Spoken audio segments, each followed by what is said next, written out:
দর্শক, গত মাসে ফার্মগেট খামারবাড়ি এলাকায় আওয়ামী লীগের বড় শোডাউন ঠেকিয়ে দিয়েছিল পুলিশ।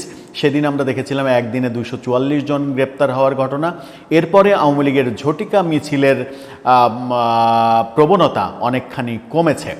আওয়ামী লীগের মধ্যে সেই প্রবণতা কমলেও আমরা গতকালকে দেখেছি যে জয় বাংলা ব্রিগেড সম্ভবত এই নামে একটা জুম মিটিং করা 24 জনকে গ্রেপ্তার করা হয়েছে। এটা একটা বড় সংখ্যক গ্রেপ্তারের ঘটনা গতকালকে দেখেছি। আজকে একটা বড় খবর দেখছি, আওয়ামী লীগের সাধারণ সম্পাদক ওবায়দুল কাদেরের ছোট ভাইকে গ্রেপ্তার করা হয়েছে, সাথে আরও অনেককে গ্রেপ্তার করা হয়েছে। আওয়ামী লীগের সাধারণ সম্পাদক ওবায়দুল কাদেরের ব্যাপারে অন্যান্য অনেক আওয়ামী লীগ নেতাদের ব্যাপারে সরকারের বিভিন্ন ধরনের পদক্ষেপ দেখলেও ওবায়দুল কাদেরের ব্যাপারে খুব একটা পদক্ষেপ আমার ব্যক্তিগতভাবে আমার চোখে পড়েনি।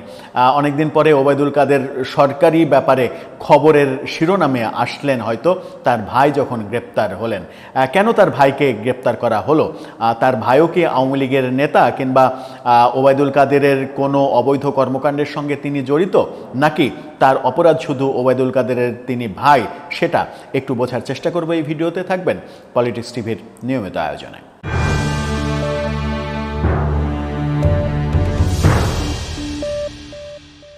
দর্শক, বলছিলাম আওয়ামী লীগের সাধারণ সম্পাদক দীর্ঘদিন তিনি পালিয়ে থাকার পরে কিছুদিন আগে প্রকাশ্যে আসতে দেখেছিলাম আমরা তাকে, এবং প্রকাশ্যে এসেই বাথরুমে 5 ঘন্টা পালিয়ে থাকার গল্প শুনিয়েছিলেন তিনি, যেটা নিয়ে প্রচণ্ড সমালোচনা হয়েছে যে বাথরুমে 5 ঘন্টা পালিয়ে থাকার গল্প তাকে বলতে হবে কেন।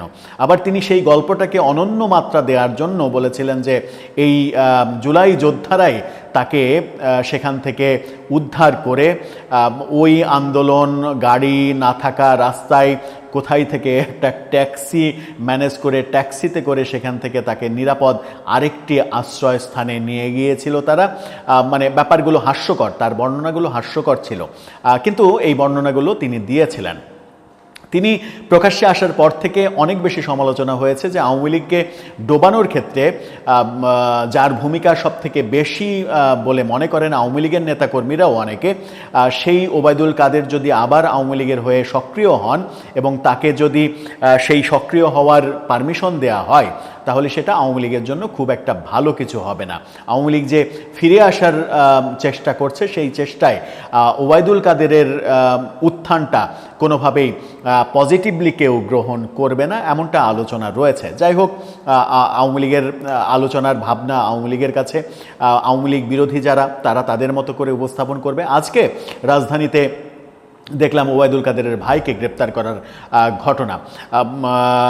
ইত্তেফাকের শিরোনামটা আপনারা দেখে নিতে পারেন। সেখানে বলা হচ্ছে ওবায়দুল কাদেরের ছোট ভাই সহ গ্রেপ্তার 9, অর্থাৎ তাকে গ্রেপ্তার করা হয়েছে, সাথে আরও 8 জনকে আজকে গ্রেপ্তার করা হয়েছে। কি বলছে গণমাধ্যম? বলছে রাজধানীর বসুন্ধরা আবাসিক এলাকায় অভিযান চালিয়ে আওয়ামী লীগের সাধারণ সম্পাদক ওবায়দুল কাদেরের ছোট ভাই শাহাদাত কাদেরকে, যার বয়স 58 বছর, তাকে গ্রেপ্তার করেছে ঢাকা মহানগর গোয়েন্দা পুলিশ। গ্রেপ্তারকৃত শাহাদাত কাদের আওয়ামী লীগের সাধারণ সম্পাদক ওবায়দুল কাদেরের চতুর্থ ভাই, 4 নম্বর ভাই। তিনি নোয়াখালীর কোম্পানিগঞ্জ উপজেলা আওয়ামী লীগের সদস্য।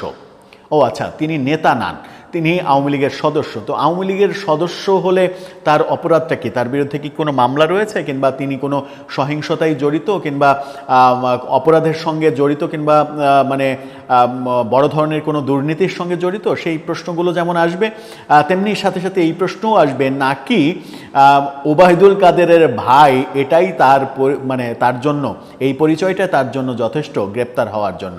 আমার মনে হয় যে সেটাই মানে যথেষ্ট। ওবায়দুল কাদেরের ভাই এই ব্যাপারটাই হয়তো তার ক্ষেত্রে কাজে দিয়েছে, কাজ করেছে, কাজে তো দেয়নি, কাজ করেছে, যে ওবায়দুল কাদেরের ভাই যেহেতু মানে টপ আওয়ামী লীগার, এরকম ভাবনা থেকেই হয়তো তাকে গ্রেপ্তার করা হয়েছে। আমি জানি না, ওনার নাম এর আগে আমি শুনিনি। ওবায়দুল কাদেরের আরেক ভাই যিনি পৌর মেয়র ছিলেন, তার সম্পর্কে বিভিন্ন সময় আলোচনা দেখেছি গণমাধ্যমে, বহু বিতর্কও দেখেছি, কিন্তু এই ভাই সম্পর্কে এর আগে আলোচনা আমরা দেখিনি। ঢাকা মেট্রোপলিটন পুলিশের মিডিয়া অ্যান্ড পাবলিক রিলেশন শাখার উপকমিশনার তালিবুর রহমান বলেছেন, বুধবার রাতে ডিবির একটি টিম বসুন্ধরা আবাসিক এলাকার একটি বাড়িতে বাড়িতে অভিযান চালিয়ে তাকে গ্রেপ্তার করে। এছাড়া ডিবি রাজধানীর বিভিন্ন এলাকায় অভিযান চালিয়ে কার্যক্রম নিষিদ্ধ আওয়ামী লীগ ও অঙ্গ সংগঠনের 9 নেতাকর্মীকে গ্রেপ্তার করেছে। অর্থাৎ তাকে ছাড়াও গ্রেপ্তার 9 জনকে করেছে বিভিন্ন জায়গা থেকে বিভিন্নভাবে। গতকালকে আমরা দেখেছি, যেটা বলছিলাম, যে জয় বাংলা ব্রিগেড নামে একটা মানে জুম মিটিংয়ে উপস্থিত থাকার জন্য 24 জনকে গ্রেপ্তার করেছে পুলিশ।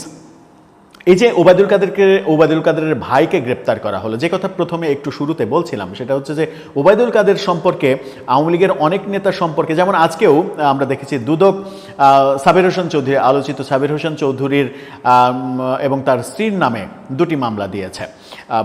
সাবের হোসেন চৌধুরী যখন এর আগে 6টি মামলায় জামিন পেয়ে মানে চাঞ্চল্যের সৃষ্টি করেছিলেন, তখন দুদক তার নামে আজকে আবার 2টি মামলা দিয়েছে, যখন কিনা তাকে নিয়ে অনেক আলোচনা হচ্ছে যে বিদেশি রাষ্ট্রদূতরা তার বাসায় গিয়ে মিটিং করছে। সাবের হোসেন চৌধুরীকে নিয়েও অনেক আলোচনা রয়েছে, অন্যান্য আওয়ামী লীগের নেতাদের নিয়ে অনেক আলোচনা রয়েছে এবং সরকারের মধ্যে এক ধরনের ব্যস্ততাও রয়েছে।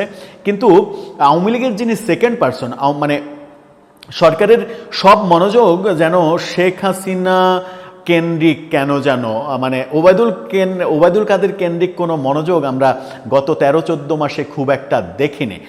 ওবায়দুল কাদের জুলাই আগস্ট আন্দোলনের সময় বহু বিতর্কিত মন্তব্য করেছিলেন, সেই কারণে সমালোচিতও হয়েছিলেন এবং বলা হচ্ছিল যে এই আন্দোলনে ছাত্রছাত্রীদেরকে উস্কে দেওয়ার জন্য ওবায়দুল কাদেরের মন্তব্যগুলোই সবথেকে বেশি মানে বিপজ্জনক হিসেবে কাজে দিয়েছে। যদিও শেখ হাসিনার ওই রাজাকারের বাচ্চা ওই কথাটাকে বেশি তীব্রভাবে নিয়েছিল ছাত্রছাত্রীরা, সেটাকে মানে নানাভাবে বিশ্লেষণ করা যায়, সেই আলোচনায় যাচ্ছি না। কিন্তু যেটা বলছিলাম যে ওবায়দুল কাদের ব্যাপারে সরকারের ইন্টেনশনটা খুব কম মনে হয়েছে গত 13-14 মাসে। হঠাৎ করে ওবায়দুল কাদেরের ছোট ভাইকে গ্রেপ্তার করা হলো, এটা একটা সিগনিফিক্যান্ট একটা ব্যাপার হতে পারে।